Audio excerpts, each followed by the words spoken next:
নমস্কার। আজ আপনাদের কোনো গল্প শোনাব না, কারণ এই মুহূর্তে সারা বাংলার মানুষের গল্প শোনার মতো মানসিকতাই নেই।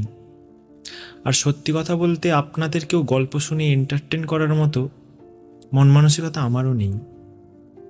এই মুহূর্তে বাংলায় যেটা চলছে, সারা পশ্চিমবাংলা জুড়ে, সারা দেশ জুড়ে যেটা চলছে, সেটা নিয়েই আজকে দুটো কথা বলবো। এই আরজিকর হত্যাকাণ্ড নিয়ে কিছু তথ্য আপনাদের সঙ্গে শেয়ার করব। জানি না আজকের পর আমার বাড়িতে পুলিশ আসবে কিনা, সিবিআই, কিন্তু বলাটা খুব জরুরি। আমি মনে করি ডাক্তার ভগবানের দ্বিতীয় রূপ। আমরা মানুষেরা যাকে ভগবান বলে চিনি, ভগবান বলতে আমরা কি বুঝি? ডাক্তার হলো ভগবানের আর এক রূপ। ডাক্তার মৌমিতা দেবনাথ, যিনি হয়তো এরপর কি বলবো, এখন ইন্টার্ন পরিস্থিতিতে ছিলেন, কিন্তু এরপর ভবিষ্যতে আরো বড় ডাক্তার হতে পারতেন, অনেক নাম যশ করতে পারতেন, অনেক মানুষের প্রাণ বাঁচাতে পারতেন। সেই মৌমিতা দেবনাথ 18 থেকে 20 জন পুরুষ, গায়ে তার 113টা কামড়ের দাগ, 150 গ্রাম স্পাম পাওয়া গেছে, সিমেন্ট পাওয়া গেছে, 150 গ্রাম সিমেন্ট, যেখানে একটা পুরুষ 5 থেকে 6 গ্রামের বেশি সিমেন্ট দিতে পারে না। বলার ভাষা নেই। জাস্ট একটা সুস্থ স্বাভাবিক মেয়েকে কতক্ষণ ধরে গলা চেপে ধরে রাখলে তার চোখের মণি দিয়ে রক্ত বার হয়? অস্বাভাবিক। নরক যন্ত্রণা ভোগ করে মৃত্যুবরণ করতে হয়েছে তাকে। এটা নাকি আমাদের বাংলা, পশ্চিমবঙ্গ, যে বাংলায় রবীন্দ্রনাথ জন্মগ্রহণ করেছিলেন, বিদ্যাসাগর জন্মগ্রহণ করেছিলেন, আজ সেই বাংলার এই অবস্থা। আমি একটু আগে যে কথাগুলো বললাম, এই 18 থেকে 20 জন পুরুষ, 113টা কামড়ের দাগ, এগুলো শুনতে খুবই নর্মাল মনে হচ্ছে না? কিন্তু এই কথাগুলো শুনে এখনো পর্যন্ত যদি আপনার গায়ে কাঁটা না দেয়, যদি আপনার লোম খাড়া না হয়ে যায়, তাহলে আপনি মানুষের মধ্যে সত্যি পড়েন না। আমি মনে করি সত্যি আপনি মানুষের মধ্যে পড়েন না। আসলে এই লড়াইটা শুধু ডাক্তার মৌমিতা দেবনাথের নয়, এই লড়াইটা হলো গোটা মানব জাতির, গোটা দেশের লড়াই। এই কদিন ধরে সোশ্যাল মিডিয়ায় অনেক ভিডিও, অনেক ছবি, অনেক প্রতিবেদন ভাইরাল হচ্ছে। আমি আপনাদের সামনে একটা প্রতিবেদন তুলে ধরছি আজকে। প্রতিবেদনটা দেখুন, পড়ুন। এই প্রতিবেদনটা ভালো করে পড়ুন, দরকার পড়ে স্ক্রিনশট নিয়ে রাখুন। এটা সত্যি কিনা আমি জানি না, তবে যদি সত্যি হয় এটা, তাহলে বলবো আরজিকর মেডিকেল কলেজ একটা মৃত্যু ফাঁদ, যেখানে মৃত্যুর পরও একটা নারীর দেহকে সম্মান দেওয়া হয় না। তারা কোনো মেয়েকে মেয়ে বলে মনেই করে না। এটা নিয়ে আরও অনেক কিছু বলার আছে, আরও অনেক কিছু শোনানোর আছে। তবে তার আগে এই হত্যাকাণ্ডের পরে একটা মেয়ের মনে কি ফিলিংস চলতে পারে, একটা সাধারণ মেয়ের মনে, সে নিজেকে কতটা আনসেফ ভাববে এই সমাজে, আমাদের এই সমাজে সে নিজেকে কতটা আনসেফ ভাববে, চলুন একটা মেয়ের মুখ থেকেই তা শুনে নিই। একটা মেয়ের মনে কি ফিলিংস চলছে এই মুহূর্তে, সেটা একটা মেয়ের মুখ থেকেই শুনে নিই। আসুন। নমস্কার। আজ আমার পরিচয়, আমি একটি মেয়ে, আমি একটি নারী।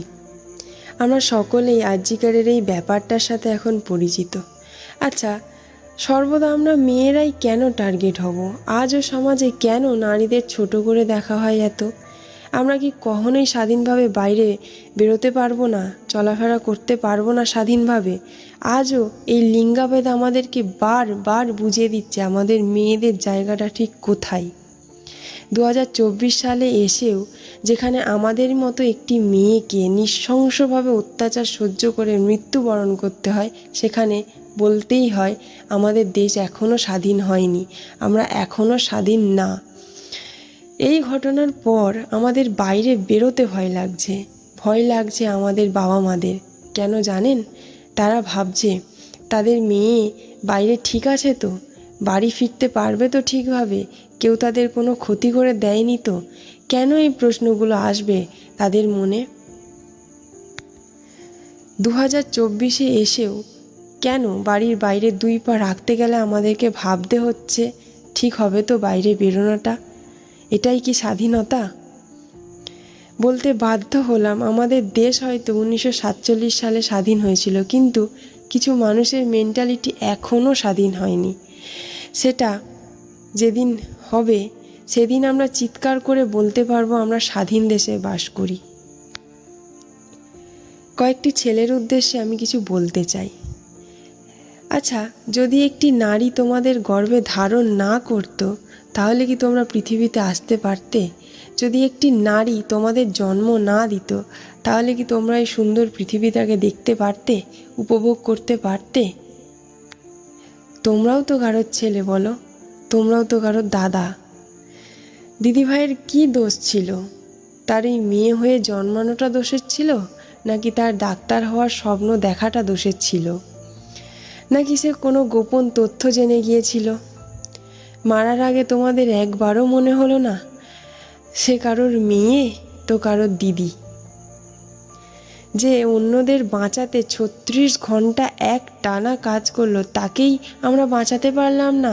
ছি, তাকেই তোমরা মেরে ফেললে। যাই হোক, আমাদের আন্দোলন ততক্ষণ চলবে যতক্ষণ না আমরা justice pi. So we want justice and we need justice. ভগবানের কাছে একটাই প্রার্থনা করি, যেন দোষীদের কঠিন থেকে কঠিনতর শাস্তি হয়। ধন্যবাদ। সত্যি কথা বলতে নিজেকে এখন পশ্চিমবঙ্গবাসী ভাবতে লজ্জা করছে। এটা কোন রাজ্যে বাস করছি আমরা? কেমন সরকার চলছে আমাদের, যেখানে একটা মেয়ের দাম মাত্র 10 লাখ টাকা, যেখানে বলা হচ্ছে যে তার পরিবারকে আমরা 10 লাখ টাকা দিয়ে সাহায্য করব। একটা বাবার কাছে একটা মেয়ের মূল্য কতটা, সেটাও কি ওনারা একবারও বুঝতে পারছেন না?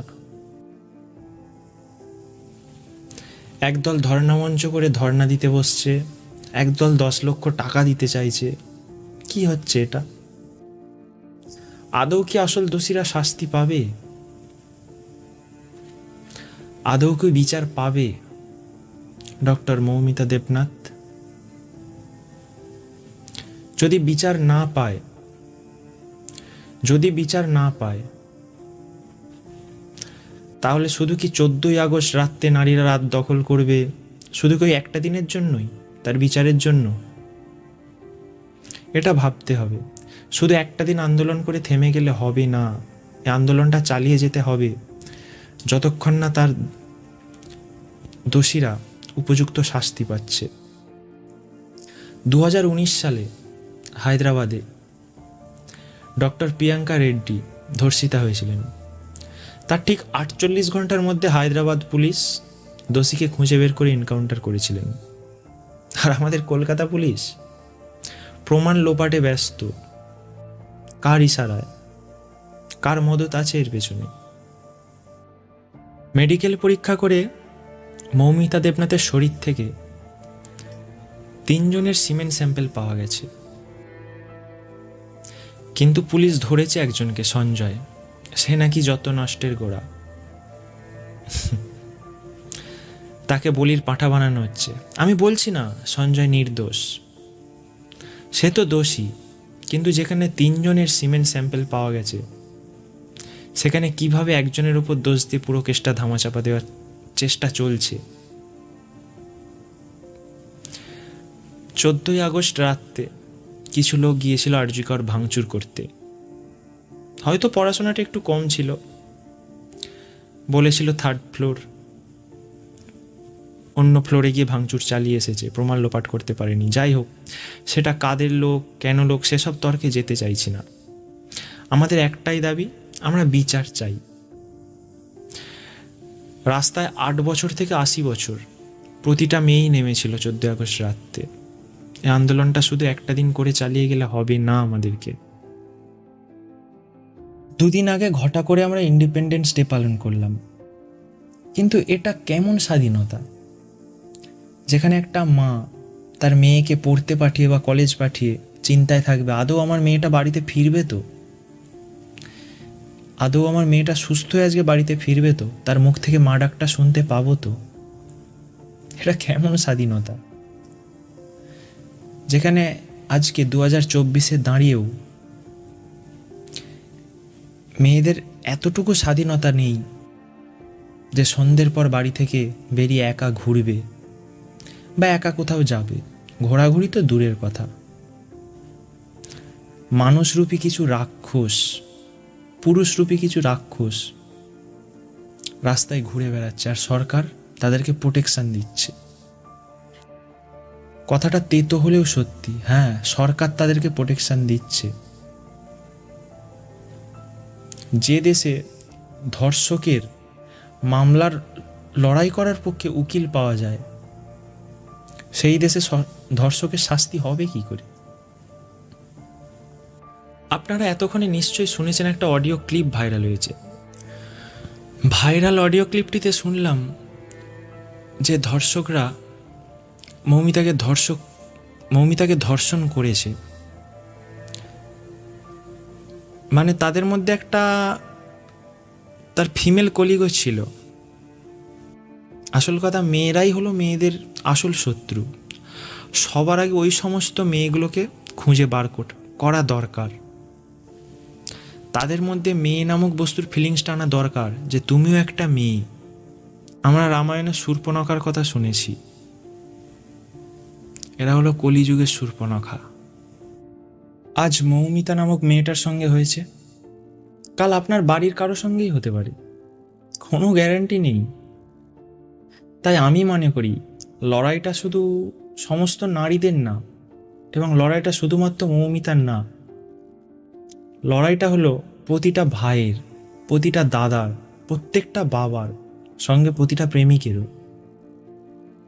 বলা যায় না আজ ওদের সঙ্গে হয়েছে, কাল তোমার প্রিয়জনের সঙ্গেও হতে পারে। সেটা তোমার বোন হোক, দিদি হোক, প্রেমিকা হোক, মেয়ে হোক, যে কারোর সঙ্গে হতে পারে। তাই লড়াইটা আমাদের সবাইয়ের। সমাজ থেকে এই ধর্ষক নামক প্রাণীগুলোকে তুলতে হবে। আমাদের সবাইকে প্রতিজ্ঞা করতে হবে, যতদিন না ধর্ষকের ফাঁসি হচ্ছে এই আন্দোলন চালিয়ে যাব আমরা। সেটা সমস্ত নারীদের স্বার্থের জন্য এবং সমস্ত পুরুষদের জন্য, শুধু নারীদের জন্য বললে ভুল হবে। একটা জলজ্যান্ত ধর্ষণ করে খুনকে আরজিগাল কলেজের অ্যাসিস্ট্যান্ট সুপার প্রথমে তার বাড়িতে ফোন করে জানিয়েছিলেন এটা নাকি আত্মহত্যা। মানে কতটা নির্লজ্জ, কতটা নীচ মনের মানসিকতা হলে এরকম একটা কমেন্ট করা যায়। তার সঙ্গে গুণধর প্রিন্সিপাল সন্দীপ ঘোষ তো আছেই, হ্যাঁ আমি নাম করেই বলছি, কোনো অসুবিধে নেই।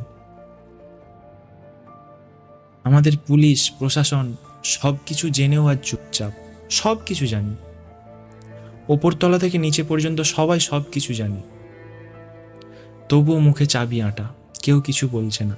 কার স্বার্থে? কাকে বাঁচানোর জন্য? মেয়েরা সবসময় বলে তারা রাত্রে নাকি একা বাইরে বেরোতে পারে না, তারা ফ্রিভাবে কোথাও ঘুরতে পারে না, তারা একা কোথাও যেতে পারে না, তাদের ভয় করে। এর জন্য কিন্তু তারা দোষী নয়, দোষী আমরা ছেলেরা। আজকে নিজেকে ছেলে বলতে লজ্জা লাগছে, লজ্জা লাগছে যে আমি একজন পুরুষ, আমি একজন ছেলে।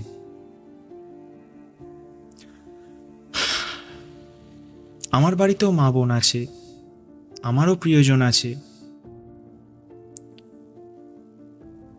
তাদেরও ভয়ের একটাই কারণ, মেয়েরা নিজেদেরকে ভয় পায় না। মেয়েরা হলো এই পৃথিবীর সবথেকে সাহসী ব্যক্তি, তারা ভয় পায় পুরুষরূপী কয়েকটা জানোয়ারকে। তাই ছেলেদেরকে মেসেজ, সম্মান করুন নারীদের। আমার বলাতে কিছু যায় আসে না, কারণ সেই পুরুষরূপী শয়তানগুলো, জানোয়ারগুলো তাদের মনের বাসনা ঠিক পূর্ণ করবেই। তাই শুধু মেয়েদেরকে নয়, ছেলেদেরকেও বলবো, আপনারা সাবধান হন। চোখের সামনে এরকম কোনো কিছু শয়তানকে দেখলেই, কোনো রকম এরকম পুরুষরূপী শয়তানকে দেখলে সেখানেই মারুন, অবশ্যই সেখানেই মারুন, মেরে পুলিশের হাতে তুলে দিন। এই যে আজকে মেয়েটাকে এত নৃশংসভাবে হত্যা করা হলো, কি দোষ ছিল মেয়েটার? কি দোষ ছিল? কি ক্ষতিটা করেছিল? কিচ্ছু না। তাদের নিজেদের স্বার্থসিদ্ধির জন্য, নিজেদের কুকর্ম চালিয়ে যাওয়ার জন্য আজকে একজনকে বলি হতে হলো। কি পাশবিক অত্যাচার করেছে তার উপর, সেটা বলতেও মুখে বাধে। সেটা করেছে কয়েকটা ছেলে। আজ নিজেকে সত্যি ছেলে বলতে লজ্জা করছে, সত্যি লজ্জার বস্তু। প্রতিটা মেয়েদেরকে বলবো, এই সমাজটা তোমাদের, নিজেদের মতো করে বাঁচো। আর পুরুষদেরকে বলবো, যতদিন না মানুষ হচ্ছ তোমরা, ততদিন বাইরে বেরিও না, ততদিন বাইরে বেরিও না।